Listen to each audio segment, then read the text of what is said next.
Hello and welcome back to Connected with Eva. I hope you've had a lovely week, and if you've been enjoying what I've been doing so far, please follow, subscribe, or review. Any of this will be extremely helpful. Today is an exercise that's beneficial to all. We all know how to see greatness in others, their flaws, their struggles, their strengths. All of that, when it comes to other people and not ourselves, becomes a beautiful, finished package. Other people had struggles or trauma, this long, complex journey, and now they're in this incredible place that they've worked really hard for, and we give others so much grace when it comes to that. But when it comes to ourselves, it's almost like we put ourselves down and don't give ourselves enough credit for what we've accomplished. Today we'll explore why this is so and share 5 everyday exercises to shift that. Because a healthy way to look at ourselves is the first step to a greater life. So why do we not allow ourselves the same grace? There is perfectionism and imposter phenomenon. Many high achievers feel their success comes from luck, hard work, and not their own skill. They fear being found out. That's the imposter phenomenon. Have you ever started something where you've thought it for a very long time and you finally took the leap of faith and you started it, and instead of being really proud of yourself, you thought, well, I'm going to fail at some point because I'm not an expert. All these other people know what they're doing and I don't. And you almost start this new thing with a sense of fear, extreme anxiety, feeling out of place. And that feeling can be suffocating. Perfectionism adds to this. People with high perfectionistic concerns have doubts about the quality of their performance, fear mistakes, set extremely high standards for themselves, not others, only for themselves. That makes them less likely to hype themselves up because they see any flaw as disqualifying. When I started my podcast, I had a microphone, I didn't have a studio. You could say I didn't have the right equipment, and yet it was one of the things I actually started where I gave myself enough grace and I was like, I'm doing it and that's enough. And I love going on social media and sometimes reading about other people's journey with podcasting, how they started it in a closet so that they couldn't have background noise. And maybe they became quite successful a few years after. Sometimes if we start things, we want them to be big, perfect. We want them to be at a level where nobody else has had them, because everyone who's started doing something has grown into the skill level they currently have that we admire them for. But we don't allow ourselves that journey, that progress. It's almost like the growth we admire in others is incomprehensible in ourselves. So there's this mismatch between achievement and self-belief. In STEM education research, women often earn high grades but report lower self-efficacy. They don't feel as capable. So you might have external evidence, praise, but internal belief doesn't catch up. On average, people are more compassionate towards others than towards themselves. Self-compassion correlates with better mental health. For different reasons, many people hold negative beliefs about being kind to oneself, seeing it as a self-indulgence that blocks self-giving of grace. There are certain examples I can think of myself when it comes to negative connotation of self-giving or self-compassion, and that's perhaps you're lazy, so you're just allowing yourself this moment of, quote, grace, where you should actually go out and do better. You know, this whole thing where if you're not doing something how others perceive you should be doing it, or how you perceive you should be doing it, that it's not to a satisfactory level, so there's no grace there to give. And many, many other examples as well, but there is a lot of overthinking there as well, and perception and how others see us, how we see ourselves.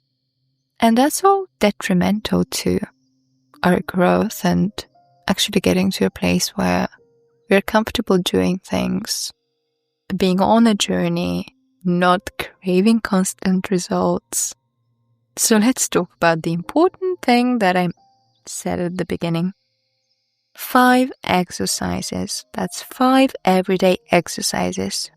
Won't take much time, would really benefit how we see ourselves in general, how kind we are to ourselves, and how much we hype ourselves up. Okay, so exercise 1. You have this pen and paper next to you or the notes on your phone. You can write it down. Reflective listening to compliments. Keep a compliment log. When someone says something admiring or encouraging, write it down. Or if it's on social media or on the phone, even better, screenshot it.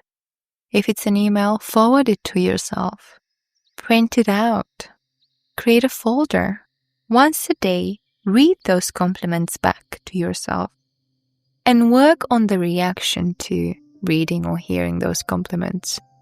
Is your reaction, oh, no, it's too much? Or does it feel like something that is truthful? Is the information you're hearing something that you agree with? Or can you get to a place where you agree with it? Exercise 2. Struggle, story, reframe. Pick a struggle you've had. Write it out. You can do this with multiple experiences you've had or patterns. Then reframe it in admiration mode.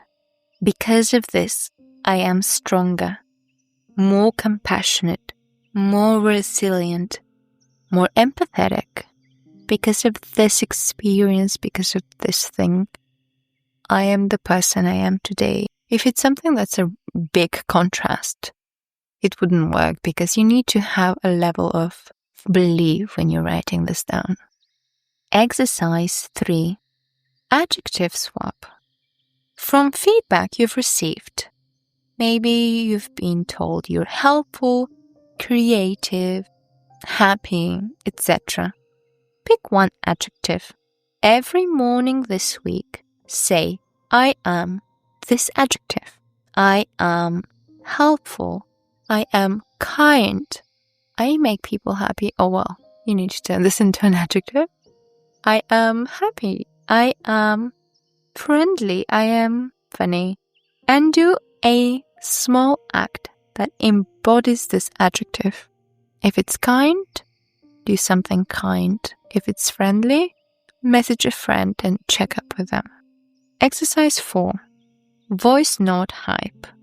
Record yourself talking about your own achievements, big or small, how others see you. Use hype language. She showed up. He didn't give up, etc. Play it when you need a confidence boost. And a little side note here. Sometimes when you have a problem, try talking, recording a voice note, and seeing what comes up. Because sometimes when you verbalize things, you get clarity and things become more helpful. And this was a very good tip I got from someone I spoke to on the podcast. Exercise 5. Mirror affirmation with action. When you see yourself in the mirror, pick one quality you admire in yourself. Say it out loud, then on that day, act in alignment with it. Could be kindness, courage, creativity. But check up on yourself that day and make sure you're acting in alignment with that quality. Research shows that self-compassion and believing in your own capabilities reduces anxiety, depression, and buffer against low self-esteem. Realistically speaking, what we tell ourselves, what we believe about ourselves, is how we see ourselves. So that's where our self-esteem comes from. It could be, yes, maybe our family or when we were growing up, we didn't hear good words about ourselves. We need to create a new narrative. And that's based off what we tell ourselves and what we think about ourselves. Your internal beliefs about whether you deserve to praise yourself and perfectionism are real obstacles. You're not alone. So which one of these exercises feels most doable, and you can adjust things. Or sometimes writing is more helpful for certain people than speaking, so adjust if needed. What label or adjective do others often use for you, but you hesitate to use for yourself? Pick one exercise and do it each day for a week. Write down the shift that's happening over that week. You deserve the same hype, the same grace, the same celebration that you give to others. I think about this quite a lot when it comes to how I think about people in my life or people I admire. There is a level of awe when it comes to their achievements and what they've accomplished. So why is that awe sometimes so distant for our own self? It's possible to change. And it starts with small steps. But if done daily, they can have massive impact on growth and progress. Thank you. Until next time.